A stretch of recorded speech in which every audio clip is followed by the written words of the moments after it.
daybreak on the Wise News, and it's now time for the press preview, and we begin with our sister publication this day. Melaye Scolds Shettima says presidential villa not for bandits.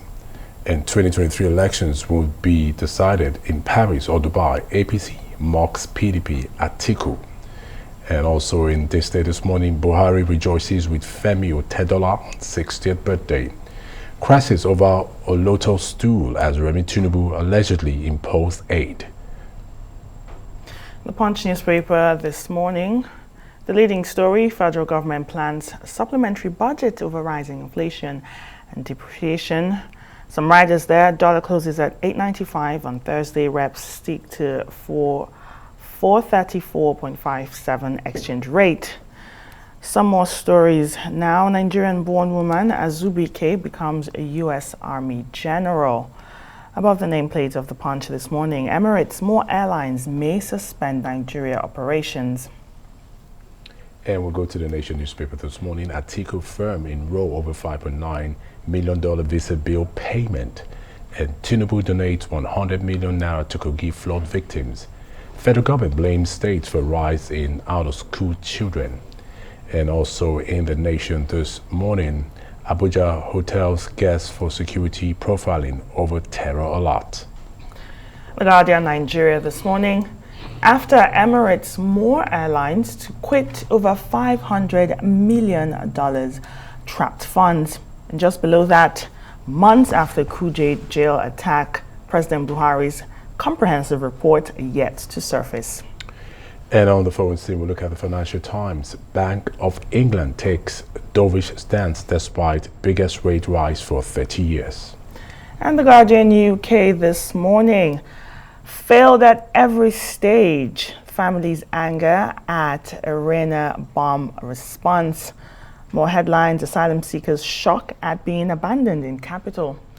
Now let's bring in Emmanuel Bello for the press review this morning. Thank you for joining us as always. We'll begin with the very big headline in the This Day newspaper with Melaye Scolds Shettima saying President Villa not for bandits. So we'll begin to see so much of slaughs and casting of passions of persons as the campaigns are on the way. Not so much of what we're expecting when it comes to issue-based campaign, but it seems our politics and campaign can't be devoid of such personal attacks and castigations of persons. Yes, Benny, there should be and there can be, but it's this, I think, Nigeria's toughest, transition elections, in the sense that the stakes have never been, higher than these in past elections. And so if we're not careful, we're going to get lost in all these back and forth and accusations and recriminations from from all the sides, and no one is spared this. Especially the PDP and APC, they've actually upped the ante when it comes to this kind of sound bites and clearly insulting each other. Femi Fanikai, they're saying things like, what Dino said is from a nonsensical man who is working for, nonsense from a nonsensical man working for a nonsense campaign. The word nonsense so strongly said there. And then, of course, Dino was really, really hard to on Shettima. But don't forget that Shettima actually, shot the first salvo when he said in that business meeting, when he said, look, Atiku is just a bottle water seller and all of that, trying to actually also come out with his own kind of insult. But of course, they all descended on you. I think by far Dino's own was too very, very harsh and really hard. And I think it's the nature of that made it to this day, leading with the story. He said, look, you're only trying to become vice president so that you can, officially make Villa the home of bandits. That's pretty really strong. But then it's actually their own way of the PDP campaign ways of attacking the Shettima issue by actually looking at his record. So each time he talks, that they remind him of those years when he was governor and when banditry was at its peak, when we had the Chibok crisis. So they just bring that back and use it against him. It's one of the things they do during this campaign. They just use your record, they just look at your past and then try to hit you with it. So, but you're right, in the midst of all of that, the ordinary person want to know the plans you have for electricity, for good roads, for health, for education. Those are the things that really concerns a lot of people. Records are very important too, but people want to know what you really have, and so we have to actually interrogate these candidates and even their spokesperson again and again, and fact check some of the things they say anyway, but most importantly, actually task them to talk about their plans. What do they have for Nigerians? What are they planning for us? Because at the end of the day, it is those things that will translate into the solutions that we're all looking for, and not just these insults that they're trading around the campaigns. Emmanuel, let's take a look at the leading headline on The Guardian Nigeria this morning, talking about international airlines and their operations in Nigeria. Emirates has already halted its operation and is reporting that more airlines are to follow, and that's over the $500 million trapped funds in Nigeria. Now, the CBN and House of Reps intervention obviously did not help this crisis, and you have the Minister of Aviation saying they're not threatened by the withdrawal of these international airlines, but shouldn't they be threatened? I mean, it's halting a lot of movement here in Nigeria for people who need to move around for businesses. And don't forget that Emirates doesn't only fly to the UAE, also flies to other places. And now you have reports that other international airlines might halt their operations here in Nigeria. It's not a good look for us. No, it's not, Nkechi, and you're right. We should be worried about this kind of development, especially now that it's coming at the time that we're having this serious crisis in the economy, serious shock. Of course, it's all over the world, but we're dealing with serious crisis, the historical crisis in our economy, and then you have this happening. It's not good. It's not good for the aviation industry. It's not good for for transport. It's not good for even bilateral relationship. Basically, relationship between us and the rest of the world. This is not looking good for it. So yes, a much more serious country or serious leadership will do something to avert this kind of situation. But yes, you're right. The rhetoric we're getting from the authorities that, well, they don't really care and they don't mind this happening. But if we are going to be part of the global village, we need to be concerned about our relationship with foreign businesses, and of course generally the issue of aviation and traveling around the world. And in the Punch newspaper, the federal government planning a supplementary budget of a rise in inflation and also the depreciation. Now, one would just wonder how this, at the end of the day, will help in mitigating the dichotomy between our monetary and fiscal policy, which many have said, is the bane of most of our financial crisis. Let's contemplate this for a moment.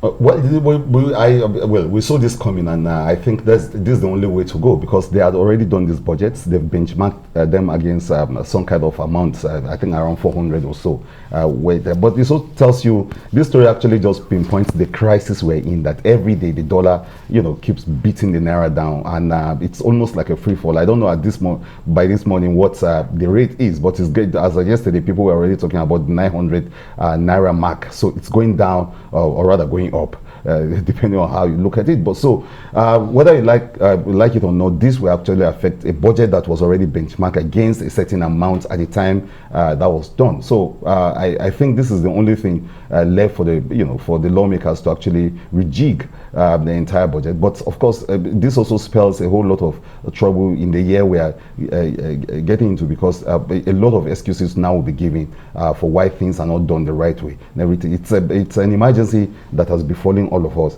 and I'm even wondering whether if they benchmark it against any amount down, whether we're going to still have whether the dollar is still going to actually have to go up. So it's a growing concern, and it's one that just reflects the whole way in right now and the depth of the crisis, the economic crisis itself.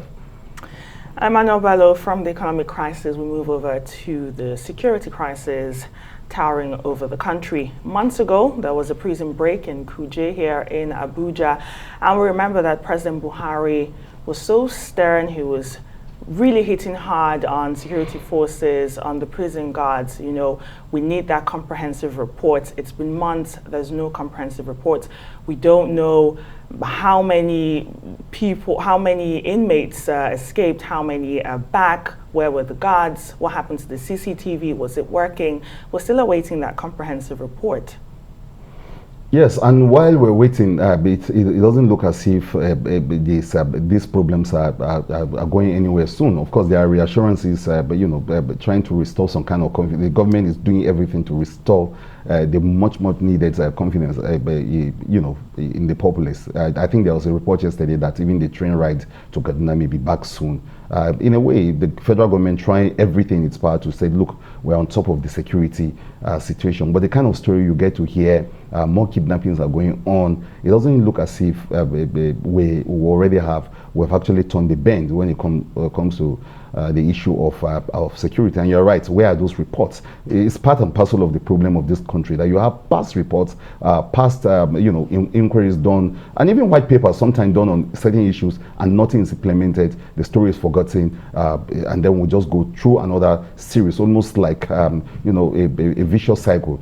Something happened, you see some kind of seriousness, then you don't hear anything about it again, waiting for the next fire to happen. It's the kind of system we run here, and that is why this crisis continues to be deepening. Right now, we've not heard of any punishment, we've not heard of any punitive measure, with nothing. So these things happen, and you think at the time something was going to happen, then suddenly it goes very cold. And then, of course, we practically wait for the next disaster to happen. But if there were a very good example of people losing their jobs, of someone, getting punished, of some of the recommendations at least implemented, if we saw those happening, certainly maybe we'll be able to, nip some of these things in the bud. So is this recklessness in not following through to any kind of investigation, any kind of finding that normally leads to escalations in some of the crises that we're having? I'm talking about waiting for the next disasters to happen. There's the flood disaster we're still facing right now, and we know states like Bayelsa, Kogi are some of the most hit states with this flood. It's reported in the nation that Tinubu donated $100 million to Kogi flood victims. We've seen other presidential candidates do the same, Atiku, Peter Obi. Where do we draw the line between the politicization of this flood and actually bringing about solution to succor to these victims? Well, at this point, Ben, I think if you are those victims, you worry less about the politics of it. You will just be much more concerned about what anyone is doing to alleviate your suffering. So yes, these things are welcome, and you're right. There's actually politics in the mix. It's not as if it's just done.